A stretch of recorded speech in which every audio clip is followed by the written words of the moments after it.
Have you ever had one of those days where everything feels a little heavier than it should? You get up, pour yourself a cup of coffee, look around at your life, and think, why do I still feel so unsettled? You're doing your best. You've lived through enough to know what matters and what doesn't. But still something feels off. And maybe, just maybe, it's not about what you need to add to your life. It's about what you need to quietly let go of. That's what we're going to talk about today. Not with judgment, not with pressure, but with honesty and compassion for yourself. Because if there's one thing, that becomes crystal clear as we get older. It's that peace and confidence are not things someone gives us. They're things we build within, piece by piece, by cutting away the noise, the clutter, and the unnecessary weight we've been carrying. Let's sit down together for a little while and gently explore some of the things you might consider letting go of. Not loudly, not with fanfare, but quietly, with grace. Let's start with something that touches all of us at one point or another. The urge to explain ourselves to people who've already hurt us. It's tempting, isn't it, when someone has misunderstood you, judged you, or betrayed your trust. You want to defend yourself. You want them to see the truth, to understand what they got wrong. Maybe you even want them to apologize, but here's the hard truth. Sometimes they won't. And even if they did, it wouldn't bring back your peace. What you can do, though, is stop handing them your energy. You don't have to explain your worth to someone who chose to forget it. You don't owe anyone a performance just because they caused you pain. Walking away without drama, without words, is a power move in its own right. One day they may circle back, needing something, wanting something, but just because they knock on your door doesn't mean you have to let them in. A simple, calm no is enough. Not cruel, not cold, just clear. Protecting your peace is not selfish. It's wisdom. There's a quiet dignity in choosing your well-being over the noise of someone else's regret. Letting go of people who've hurt you doesn't mean you're bitter. It means you've learned. It means you're no longer interested in conversations that only reopen old wounds. You don't need to win anyone back. You don't need to win the argument. What you need is space to breathe, to rest, to grow. And when you stop chasing closure, you realize you were already free.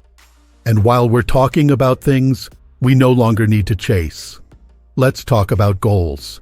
Yes, goals. The kind you set years ago that maybe made sense at the time, but now they just don't fit who you are anymore. There's something beautiful about aging. You begin to see more clearly what truly matters. And sometimes, that clarity shows you that a goal you've been holding onto is no longer aligned with your values. Maybe it was a career milestone, or a financial dream, or an image you wanted to uphold for others. Maybe it's something you kept chasing, just because it gave you purpose once. But here's the thing. You're allowed to change. You're allowed to say, that mattered to me once, but it doesn't anymore. Letting go of outdated goals is not giving up. It's making room. It's choosing to spend your time and energy on what's meaningful to you now, not what used to be. You don't need to make a grand announcement about it. You don't have to justify your shift in priorities. Let it be quiet. Let it be gentle. Some things you'll simply outgrow. And when you do, it's okay to walk away without making noise. Not everything needs an explanation. Sometimes the most powerful transformations happen in silence. Let's be honest. Life is short, but we don't always treat it that way. We pour our time into the wrong things and wake up wondering why we feel tired. But when you start to live with more intention, even in the smallest of choices, your days begin to feel more spacious. You find yourself breathing deeper, smiling more, feeling lighter.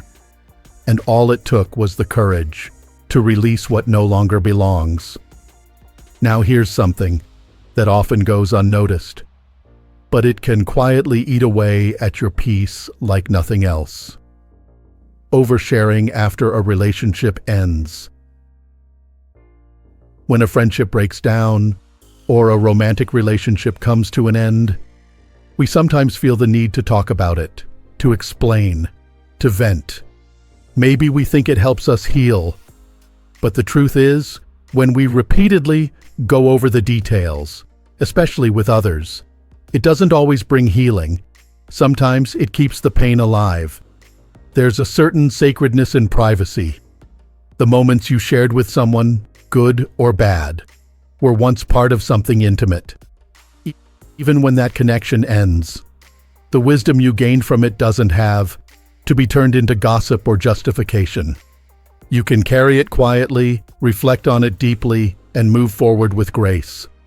If you catch yourself wanting to tell others the whole story, why it ended, what they did, how it hurt, pause. Ask yourself, who is this helping? Is it healing, or is it reopening the wound? Often, the best kind of healing happens when you stop explaining your side and simply let the silence do its work. And here's something that might surprise you. When you don't speak poorly of those who hurt you, you build strength, not just in the eyes of others, but in your own heart.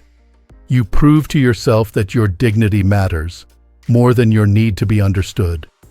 That's a kind of confidence no one can give you, and no one can take away. You have power over how you respond to the things that happen to you, not over the events themselves, not always, but over your inner world. And in that inner world, you get to decide what to carry and what to release. Now, as we continue this conversation, I want you to take a breath, just one slow, deep breath. Because if anything we've talked about so far has stirred something in you, that's not a bad thing. That's your inner wisdom speaking. That's the part of you that's ready for peace. And it's been waiting patiently for you to listen. So go ahead. Give yourself permission to let go, quietly, without guilt. You don't need a ceremony. You don't need approval. You just need the truth. And the truth is, you are allowed to live free from the weight of explanations, outdated goals, and the echo of past endings. And you are not alone in this. We're walking this path together. There's a certain kind of peace that comes when you no longer feel the need to defend yourself, to explain, or to hold on to things that have quietly expired in your life. And once you begin to taste that peace, even just a little, you start to see how many things have been quietly chipping away at it for years. One of those things, the urge to raise your voice when you feel frustrated. Now, no one's saying you have to be perfect. Everyone gets upset. Everyone has moments when the pressure builds and the instinct is to explode. But over time, raising your voice, especially in public or during moments of conflict, can drain your energy, your credibility, and even your self-respect. It might feel like strength in the moment, like you're finally standing up for yourself. But more often than not, what stays behind is regret. The memory of how it made other people uncomfortable, the lingering feeling that you gave away your power instead of using it wisely. There is a quiet kind of power that doesn't shout. It doesn't slam doors. It doesn't dominate the room. It simply remains calm when everything around it is shaking. And people remember that. They trust that. They respect it. You've probably seen it yourself. Someone in a heated room who never raises their voice, yet somehow commands the most attention. It's not by force, it's by presence, it's by control. And it's by the quiet conviction that you don't need to shout to be heard. Choosing to stay calm in chaos doesn't mean you're weak. It means you're strong enough not to lose yourself, just because someone else did. It's a discipline, like learning to pause before speaking, to breathe before reacting, to step back instead of stepping in. And it's one of the fastest ways to build lasting peace inside yourself. Because you stop chasing control over others and start claiming control over your own responses. That brings us to another one, something that creeps in so subtly we don't even notice it at first. The habit of spreading negative opinions about others. This one's tricky because sometimes it disguises itself as concern, or bonding, or just venting. But at the end of the day, speaking poorly about others, especially when they're not there, is like adding smoke to a room that was already stuffy. It doesn't clear the air, it just makes it harder to breathe. You've probably had this happen before. Someone starts sharing all the ways another person has wronged them, and you're left wondering, what do they say about me when I'm not around? It plants seeds of doubt, it breaks trust, before it's even been tested. And if we're being honest, we've all done it. Said something we wish we hadn't. Laughed at a comment that wasn't kind. But part of living more peacefully means becoming more mindful of the words we put into the world. Are they healing or harming? Are they needed or just noise? Here's a small shift that makes a big difference. When you feel tempted to speak negatively about someone, pause and ask, does this really need to be said? And if so, is this the right time, the right tone, and the right person to say it to? Often, just asking those questions is enough to stop us from saying something we'll later regret. You don't have to pretend everyone's perfect, but you don't have to let your peace get tangled up in judgment either. Speaking with kindness, or choosing not to speak at all, doesn't mean you agree with someone's behavior. It just means you've decided that your inner calm is more important than being right or clever. And when people know that you're not someone who gossips, they come to trust you more, they open up, they respect your presence, and you begin to attract more of that goodness into your life without having to chase it. That's the quiet reward of choosing grace over gossip. Now let's talk about something that might be even more harmful than gossip, though it often starts from a similar place. It's the habit of comparing yourself to others. It doesn't matter how old we are, comparison can sneak in at any stage of life. You see someone who's more active than you, and suddenly you're questioning your health. You see someone whose children visit more often, and you start to wonder if you did something wrong. You hear about someone's financial success, and that little voice whispers, you should have done more. It's exhausting. And worse than that, it's misleading. Because you're comparing your behind-the-scenes reality to someone else's highlight reel. You're measuring your worth against something you were never meant to duplicate. But here's the truth. Your story isn't supposed to look like anyone else's. It's not supposed to unfold the same way or at the same pace.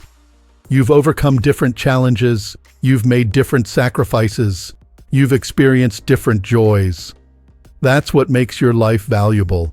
Not how closely it matches someone else's, but how true it is to who you are. You don't have to run someone else's race. You just have to walk your own path with presence, with intention, with the quiet confidence that you are enough, just as you are, right here, right now. Try this. Next time you catch yourself comparing, shift your focus. Ask yourself what you've done lately that you're proud of, big or small. Think about how far you've come, not how far you have left to go. Replace comparison with gratitude, and watch how your inner dialogue begins to soften, begins to heal. We can't control everything in life, but we can control what we feed our minds. We can stop scrolling through someone else's life and start nurturing our own. We can stop looking sideways and start looking inward, where the real peace begins. And speaking of scrolling, let's touch on something almost all of us wrestle with: the mindless use of social media. It starts harmlessly enough. You're waiting in line or drinking your coffee and you think, I'll just check what's new. 10 minutes turns into 30, one video leads to another, Before you know it, you've absorbed more information about other people's lives than you have about your own. The problem isn't the technology itself. It's the way it quietly pulls you away from the present moment, from your own story, from your own peace. There's nothing wrong with using social media intentionally. Maybe you check in to see family photos or to follow an inspiring page or to stay connected. That's all fine. But when it becomes a default setting, when it replaces real experiences or disrupts your mood, that's when it's time to step back and reevaluate. One helpful practice is to set boundaries. Decide when and why you're logging in. Maybe it's only after breakfast or only in the evening. Then stick to that rhythm. Give yourself permission to unplug during parts of the day when you want to be fully present. If you notice you feel worse after being online, more anxious, more self-critical, that's a signal. Take a break.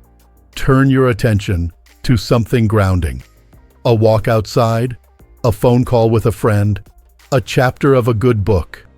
These little real-world moments are where your confidence is built, not through likes or comments, but through actual connection with your life. Social media is a tool. It should serve your well-being, not replace it. And when you begin to reclaim those quiet spaces in your day, you'll find that your mind becomes clearer, your heart more settled, your soul more at ease. Letting go of these habits, raising your voice, speaking negatively, comparing yourself, and overusing social media is not about becoming someone else. It's about finally becoming more of yourself. The truest version, the calmest, the most confident. And every time you eliminate something that doesn't serve your peace, you make room for something that does. There's something beautiful that happens when you begin removing the noise. Little by little, your world becomes lighter. The tension in your chest eases. Your days feel more spacious, less reactive. You no longer feel the constant tug to explain, to compete, to comment, to compare. Instead, you begin to trust your own rhythm. You begin to trust yourself. And that brings us to something that steals peace, more quietly than almost anything else: the need for approval. It can be so subtle. You post something online and wait for the likes. You share a story hoping someone says you did the right thing. You dress a certain way, speak a certain way, choose a path not because it feels right, but because you hope others will admire you for it. But here's the truth. Living for approval is like chasing shadows. You run and run, but no matter how hard you try, it's never quite enough. Because the applause fades, the praise dries up, and you're left wondering, who am I when no one's clapping? That question matters, because the most peaceful and confident people aren't the ones who constantly seek validation. They're the ones who know who they are when no one is watching. They make decisions from the inside out, not the outside in. So here's a gentle challenge. Begin asking yourself why. Why do I want to do this? Why am I saying yes?